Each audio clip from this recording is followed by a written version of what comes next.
भीलवाड़ा के गुलाबपुरा से एक खबर है। हिंदुस्तान जिंक पर 25 करोड़ रुपए का जुर्माना लगाया गया है। जस्टिस आदर्श कुमार गोयल की अध्यक्षता वाली बेंच ने जुर्माना लगाया है।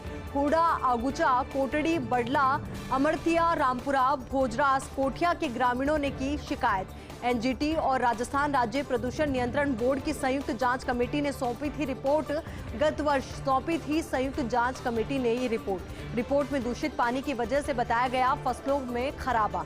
जुर्माना राशि जिला मजिस्ट्रेट को 3 माह में करवानी होगी जमा। तो बेहद अहम खबर ये, और अब ऐसे में बड़ा एक्शन लिया गया है। तो आपको बता दें, भीलवाड़ा के गुलाबपुरा से खबर है। हिंदुस्तान जिंक पर 25 करोड़ रुपए का जुर्माना लगाया गया है। जस्टिस आदर्श कुमार गोयल की अध्यक्षता वाली बेंच ने ये जुर्माना लगाया है। हुडा, आगुचा, कोटड़ी, बडला, अमरतिया, रामपुरा, भोजरास, कोठिया के ग्रामीणों ने शिकायत की। एनजीटी और राजस्थान राज्य प्रदूषण नियंत्रण बोर्ड की संयुक्त जांच कमेटी ने ये रिपोर्ट सौंपी थी। गत वर्ष सौंपी थी संयुक्त जांच कमेटी ने रिपोर्ट में दूषित पानी की वजह से बताया गया फसलों में खराबा। जुर्माना राशि जिला मजिस्ट्रेट को 3 माह में करवानी होगी जमा। वहीं आपको बता दें कि राजस्थान के खेल प्रेमियों का लंबा इंतजार खत्म हुआ है। जयपुर में बन रहा है दुनिया का तीसरा सबसे बड़ा स्टेडियम। आज मुख्यमंत्री गहलोत ने स्टेडियम का शिलान्यास किया। समारोह को संबोधित करते हुए खुशी जाहिर की और कहा कि आज का दिन राजस्थान क्रिकेट के लिए स्वर्णिम अवसर है। आरसीए के पूर्व अध्यक्ष सीपी जोशी ने देखा था सपना। जयपुर में आरसीए का अपना स्टेडियम का सपना देखा था। राजस्थान में प्रोफेशनल क्रिकेट का माहौल बन रहा है। दुनिया के 10 में से 7 बड़े स्टेडियम भारत में है। राजस्थान का ये स्टेडियम तीसरे स्थान पर होगा। ये राजस्थान के खिलाड़ी और प्रदेशवासियों के लिए गौरव की बात है। समारोह में BCCI chairman Sourav Ganguly, secretary Jay Shah, RCA अध्यक्ष वैभव गहलोत समेत पदाधिकारी मौजूद रहे। तो बेहद महत्वपूर्ण आज का ये दिन रहा और स्वर्णिम दिन के तौर पर इसे देखा जा सकता है खेल प्रेमियों के लिए, क्योंकि लंबा इंतजार खेल प्रेमियों का खत्म हुआ है। जयपुर में बन रहा है दुनिया का तीसरा सबसे बड़ा स्टेडियम। आज मुख्यमंत्री गहलोत ने स्टेडियम का शिलान्यास किया। तो वहीं समारोह को संबोधित करते हुए सीएम गहलोत ने खुशी जताई। कहा कि आज का दिन राजस्थान क्रिकेट के लिए स्वर्णिम अवसर है। आरसीए के पूर्व अध्यक्ष सीपी जोशी ने ये सपना देखा था। जयपुर में आरसीए का अपना स्टेडियम का सपना उन्होंने देखा था। राजस्थान में प्रोफेशनल क्रिकेट का माहौल बन रहा है। दुनिया के 10 में से 7 बड़े स्टेडियम भारत में है। राजस्थान का ये स्टेडियम तीसरे स्थान पर होगा। ये राजस्थान के खिलाड़ी और प्रदेशवासियों के लिए गौरव की बात है। समारोह में BCCI chairman Sourav Ganguly, secretary Jay Shah, RCA अध्यक्ष वैभव गहलोत समेत पदाधिकारी मौजूद रहे। राजस्थान क्रिकेट से जुड़ा आज एक बड़ा स्वर्णिम दिन है। जयपुर में बन रहा है दुनिया का तीसरा बड़ा क्रिकेट स्टेडियम। मुख्यमंत्री गहलोत ने विश्व स्तरीय स्टेडियम का शिलान्यास किया और कहा कि प्रदेश के खिलाड़ी और खेल प्रेमियों में स्टेडियम को लेकर आशा थी। वैभव गहलोत को मिला है गांगुली, जय शाह और राजीव शुक्ला का आशीर्वाद। राजस्थान में क्रिकेट का इतिहास काफी पुराना है। जयपुर में एसएमएस के बाद जोधपुर में निर्माणाधीन और उदयपुर में बनेगा क्रिकेट स्टेडियम। राजस्थान के लिए नया स्टेडियम बनना गौरव की बात है। पंकज सिंह, दीपक चाहर, राहुल चाहर, महिपाल, रवि बिश्नोई ने किया नाम रोशन। तो वहीं क्रिकेट स्टेडियम में दर्शकों का उत्साह देखते ही बनता है। बीसीसीआई से निवेदन है कि अंतर्राष्ट्रीय और आईपीएल के मुकाबले जयपुर में हो। राजस्थान को मुश्किल से 8 साल बाद मैच मिला है। सौरव गांगुली का राजस्थान से लगाव है। ऐसे में आशा है कि खेल प्रेमियों के लिए और मैचों की सौगात दे। सरकार की तरफ से बीसीसीआई को पूरा सहयोग मिलेगा। हमारा ध्येय होना चाहिए कि स्टेडियम का निर्माण समय पर पूरा हो। सौरव गांगुली, जय शाह, राजीव शुक्ला को धन्यवाद देता हूं। तमाम अहम बातें मुख्यमंत्री अशोक गहलोत ने कही और साथ ही एक और से जब उन्होंने ये बातें कही तो उनके चेहरे पर जो खुशी थी वो साफ तौर पर झलकती हुई भी नजर आए। तो राजस्थान क्रिकेट से जुड़ा आज का एक बड़ा दिन ये है, क्योंकि स्वर्णिम दिन के तौर पर इसे देखा जा रहा है। जयपुर में बन रहा है दुनिया का तीसरा बड़ा क्रिकेट स्टेडियम। मुख्यमंत्री गहलोत ने विश्व स्तरीय स्टेडियम का शिलान्यास किया और कहा कि प्रदेश के खिलाड़ी और खेल प्रेमियों में थी स्टेडियम को लेकर आशा। वैभव गहलोत को मिला है गांगुली, जय शाह और राजीव शुक्ला का आशीर्वाद। राजस्थान में क्रिकेट का इतिहास काफी पुराना है। जयपुर में एसएमएस के बाद जोधपुर में निर्माणाधीन और उदयपुर में बनेगा क्रिकेट स्टेडियम। राजस्थान के लिए नया स्टेडियम बनना गौरव की बात है। पंकज सिंह, दीपक चाहर, राहुल चाहर, महिपाल लामरोर, रवि बिश्नोई ने नाम रोशन किया है। क्रिकेट स्टेडियम में दर्शकों का उत्साह देखते ही बनता है। बीसीसीआई से निवेदन है कि अंतर्राष्ट्रीय और आईपीएल के मुकाबले जयपुर में हो। राजस्थान को मुश्किल से 8 साल बाद मैच मिला है। सौरव गांगुली का राजस्थान से लगाव है। ऐसे में आशा है कि खेल प्रेमियों के लिए और मैचों की सौगात देंगे। सरकार की तरफ से बीसीसीआई का पूरा सहयोग मिलेगा। हमारा ध्येय होना चाहिए कि स्टेडियम का निर्माण समय पर पूरा हो। सौरव गांगुली जय शाह राजीव शुक्ला को धन्यवाद देगा। मुख्यमंत्री अशोक गहलोत की बजट पूर्व समीक्षा बैठक। आज चिकित्सा क्षेत्र की जरूरतों को लेकर हो रहा है बैठक में मंथन। मुख्यमंत्री अशोक गहलोत की अध्यक्षता में आयोजित ये बैठक हुई, तो वहीं चिकित्सा मंत्री प्रसादी लाल मीणा, चिकित्सा शिक्षा सचिव वैभव गालरिया, चिकित्सा सचिव आशुतोष पेडनेकर समेत अधिकारी इस बैठक से कनेक्ट हुए। सभी जिलों से प्रशासनिक अधिकारी भी वीसी के जरिए कनेक्ट हुए। चिकित्सा विशेषज्ञों ने प्राथमिक स्वास्थ्य केंद्रों को मजबूती देने पर जोर दिया और कहा कि यदि जिला स्तर पर ही मिलेगी बेहतर चिकित्सा सुविधा तो बड़े अस्पतालों में मरीजों का दबाव किया जा सकता है कम। तो बेहद महत्वपूर्ण ये बैठक रही। बजट से पहले ये विशेष समीक्षा बैठक आयोजित की गई। आज चिकित्सा क्षेत्र की जरूरतों को लेकर बैठक में मंथन किया गया। मुख्यमंत्री अशोक गहलोत की अध्यक्षता में ये बैठक आयोजित की गई। चिकित्सा मंत्री प्रसादी लाल मीणा, चिकित्सा शिक्षा सचिव वैभव गालरिया, चिकित्सा सचिव आशुतोष पेडनेकर समेत अधिकारी इस बैठक से कनेक्ट हुए। सभी जिलों से प्रशासनिक अधिकारी भी वीसी के जरिए कनेक्ट हुए। चिकित्सा विशेषज्ञों ने प्राथमिक स्वास्थ्य केंद्रों को मजबूती देने पर जोर दिया और कहा कि यदि जिला स्तर पर ही मिलेगी बेहतर चिकित्सा सुविधा तो बड़े अस्पतालों में मरीजों का दबाव कम किया जा सकता है।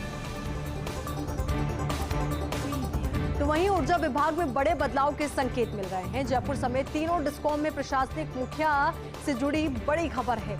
जयपुर डिस्कॉम एमडी नवीन अरोड़ा का करीब एक सप्ताह पहले खत्म हो चुका है कार्यकाल। इसके बाद से लेकर अभी तक ना तो किसी को दिया गया है चार्ज और ना ही दी गई है एमडी पद की किसी को जिम्मेदारी। 14 फरवरी को अजमेर जोधपुर डिस्कॉम एमडी का कार्यकाल भी पूरा हो रहा है। सूत्रों के मुताबिक अब सरकारी स्तर पर चल रहा है तीनों डिस्कॉम को लेकर मंथन। मौजूदा अफसरों को एक्सटेंशन या फिर नए अधिकारियों को जिम्मेदारी पर मंथन चल रहा है। इन सबके बीच एक सेवानिवृत्त एक्सपर्ट टेक्नोक्रेट को भी बड़ी जिम्मेदारी देने की चर्चा है। तो चर्चा जोरों शोरों पर है और साथ ही चर्चाओं से बाजार भी गर्म है, क्योंकि ये चर्चाओं के जरिए संकेत मिल रहे हैं ऊर्जा विभाग में बड़े बदलाव।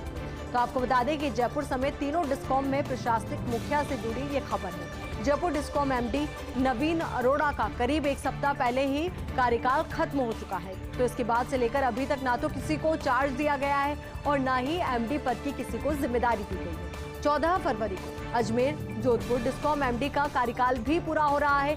सूत्रों के मुताबिक अब सरकार स्तर पर चल रहा है तीनों डिस्कॉम को लेकर मंथन।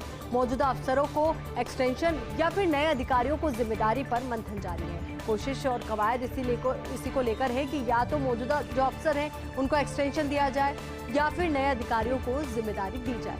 अब इन सबके बीच एक सेवानिवृत्त एक्सपर्ट टेक्नोक्रेट को भी बड़ी जिम्मेदारी देने की चर्चा जोरों पर है।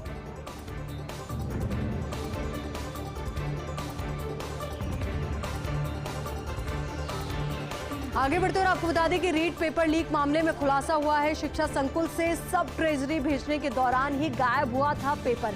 मास्टरमाइंड रामकृपाल मीणा ने पेपर किया आउट। प्रदीप पाराशर और रविंद्र फौजदार भी थे मौजूद।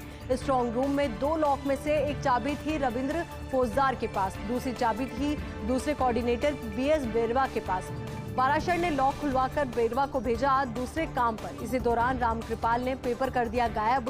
पेपर पहुंचा था सांचौर और बाड़मेर के कुछ अभ्यर्थियों के पास। मामले में कुछ संदिग्धों को पकड़ा है एसओजी ने। आज सांचौर और बाड़मेर एसओजी एडीजी अशोक राठौड़ गए हैं सांचौर और वहां पर भी अधिकारियों के साथ वो बैठक ले रहे हैं। तो बेहद महत्वपूर्ण ये बैठक अब देखना यही होगा कि जब ये बैठक कंप्लीट होगी तो उसके बाद क्या दिशा निर्देश जो दिए गए हैं उसको लेकर खुलासा किया जाता है, क्या बात पत्रकारों के बीच में मीडिया के समक्ष रखी जाती है।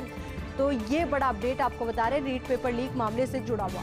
तो शिक्षा संकुल से सब ट्रेजरी भेजने के दौरान ही गायब हो गया था पेपर। मास्टरमाइंड रामकृपाल मीणा ने पेपर आउट किया।